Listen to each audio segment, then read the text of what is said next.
questions, talk. I'll kick us off. So, Why are you sitting over there? I bet you guys are good talkers. Kick us off. But I'm 29. I just turned 29, and I graduated here in 2001, in May of 2001, and got here in '97 when Shorter was the only BFA in musical theater in Georgia. And I think how many are there now? There's a couple of few. I think that 2 or 3. Columbus or Valdosta, I don't know, but it was the only one. And both my parents went here, my grandmother went here, and that's not why I went here. I came and sat, I think, in this seat. What's your name? Callie? I think I sat in your seat and watched Craig Waldrop, who does a lot of theater with Craig and Adam Sashelsky. They did Man of La Mancha in this little theater, and I'm sure you remember this show, George. And I was just like, oh my, because I walked in this, I was like, what a crappy little theater. Where's the curtain? Where's the, you know what I'm saying? And it blew my mind. I was like, I sat there and they did this whole, Craig was just like, the unreachable star was 7 rows back. It was so awesome.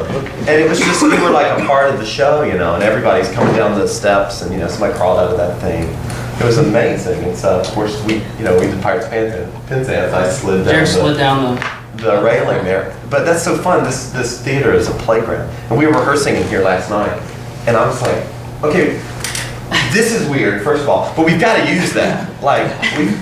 Can we do West Side Story or something? Because this little theater is such a little playground and it's so theatrical. And it would be great if we had a, $40 million performing arts center. But, theater is theater where you do it, and it's like, you get to New York, and I have so many friends who have gone to University of Michigan or Cincinnati Conservatory, and everybody's good. Everybody in New York is excellent, and everybody's fighting. And it doesn't matter if you go to a little school or a huge school, but it matters what you put into it. Exactly. So, me and Taylor, we've put a lot into it, haven't we, Taylor? No. But, that's what I love about Shorter, because I got so much experience in Shorter, because you have to be involved or you don't care, If you can be involved in every production, and I remember climbing on this thing like a monkey. Jared would swing with nothing under him to fix the lights and stuff. Come get a good seat in the middle if you want, because I can't. If you don't you don't have to scoot in, but I find that I talk to the people that are in front, so I'll try and do this. Hey, has anybody asked a question yet?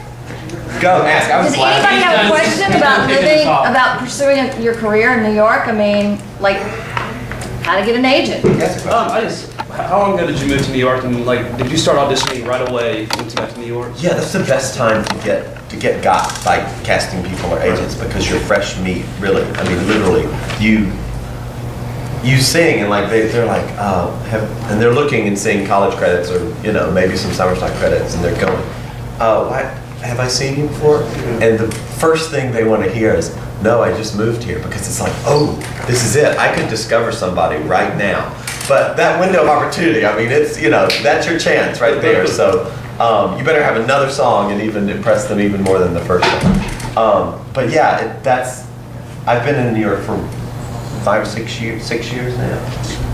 2008, 2001, 2002. Yeah, I was on the Disney ship for about a year after I finished Shorter. And that was great and all. And then I saved money and moved to New York. And that's the essential thing, is saving money, because it's expensive. Rent, you got rent chasing you every month. Right? Oh, absolutely. And it's very, very expensive. I'm moving into an apartment September 1st or September 2nd, and our rent's it's 2 bedrooms, $1,800 a month. So you're splitting $900 a month. It's ridiculous. And with everything else on top of it. That's a pretty good deal. Yeah, I mean, for New York, it's a great deal. Jared, when you first got there, did you have to do any other job before you got? Yeah, the best thing to do is to work somewhere like catering. Catering is a thing too, where you have to buy a tuxedo. You can probably get it for $99. I mean, men and women do this. And the U.S. Open's going on right now, the tennis tournament in Queens. And I did that, and you wear a tuxedo and you serve all these famous tennis players, But that was a way to wait tables without having to go, hi, welcome to Applebee's, would you like to try the cheddar poppers or whatever. Yeah, and it's easier that way, because if you, you get paid $17, $19 an hour, they gotta pay you a minimum of 4 hours, and you can make your own schedule. So if you're I got 2 auditions in a row, I'm not working the next 2 days, but They put out the gigs. It's we've got a gig at the Botanical Garden, and it's from 7 to 2 a.m. if you want to do it, sign up, you know. But they aren't as steady. So a lot of my friends wait tables. I mean, what's so sad, I just went and saw this new off-Broadway musical called Saved at Playwrights Horizons. This theater is where like Sunny in the Park and Assassins started, right on 42nd Street. And it's based on the movie about the, you know, Christian girl who's not very Christian and the girl who gets pregnant and, you know, she sort of finds God. It's very interesting. But there was a musical of it, and this guy was so talented, he was in it. And Lindsay, my girlfriend, had done a show with him, and we're walking our dog on 10th Avenue. And Lindsay's like, "That's Jonathan." And I'm like, "Oh my God, he's waiting tables. Why is he waiting tables? He is so talented." You know, he's been in the city. He played the lead in Pirates of Penzance, Goodspeed. The lady who wrote Legally Blonde just rewrote it. She cast him, and you know, he did it out of Paper Mill, and he's so talented. He's waiting tables because you got to pay the rent, and theater work is not always constant. You know, because they're, you know, sadly, actors in New York are a dime a dozen, and everybody's so good. It's like, what do you have to do to get out? You know, Jared's been in equity for how long? I mean, I was really lucky. I mean, probably 5 years. Well, I just got done with a tour in March, and I got my equity card doing that tour. And so I was like, oh great, I'll just go up to the equity lounge and, you know, go in there and show them how it is. And man, it is.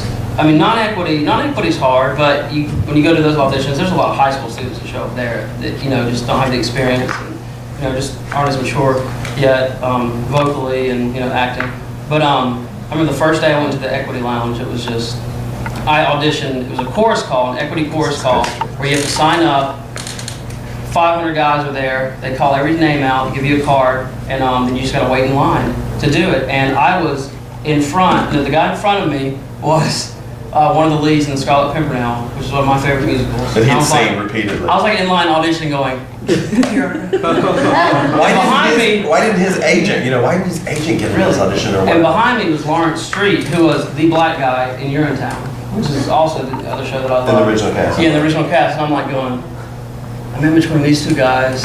And so that was just a slap in my face. And you know, every single guy, I've never heard anyone sound as good as every single one of them sounded. And I'm like, wow, I guess this is. And that's what you find in auditions. You've really got to. Did we answer your question? Because I want to Yes, answer. that's Okay, exactly. I want to make sure we answer. Because God, I can talk. Shut me up. Yeah, let them ask a few questions, dear. Exactly. But